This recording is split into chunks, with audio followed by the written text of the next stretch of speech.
বিশ্বনবীর একটা বক্স ছিল, প্রসাধনী বক্স, কসমেটিক্স এর বক্স। 6টা জিনিস থাকতো এটার ভিতরে। কসমেটিক্স ব্যবহার করেন তো আপনারা, নাকি আমাদের বিবিরাই শুধু করেন? না, আপনিও করতে পারেন। আপনি ক্রিম ইউজ করতে পারেন, পারফিউম দিতে পারেন, ঠিক কি না? 6টা জিনিস থাকতো বিশ্বনবীর কসমেটিক্স বক্সের ভিতরে। 1 নম্বরে থাকতো চিরুনি, 2 নম্বরে থাকতো অতুর মানে আতর, 3 নম্বরে থাকতো টুথপিক মানে দাঁতের খিলাল, 4 নম্বরে থাকতো অলিভ অয়েল ছোট্ট তেলের শিশি, 5 নম্বরে থাকতো সুরমাদানি, 6 নম্বরে থাকতো পারফিউম আতরের বক্স। চিল্লায় পড়েন আল্লাহু আকবার।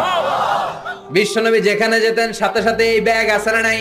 যেখানে মেসওয়াক করা দরকার ওইখানে করতেন, যখন আতর লাগানো দরকার আতর লাগাতেন। বিশ্বনবীর সাথে দেখা করতে হাজার হাজার মানুষ আসতো দূর দূরান্ত থেকে। বিশ্বনবী কোনোদিন কোন দলের সাথে দেখা করতেন না যতক্ষণ না বিশ্বনবী ভালো করে মেসওয়াক করতেন। সুবহানাল্লাহ।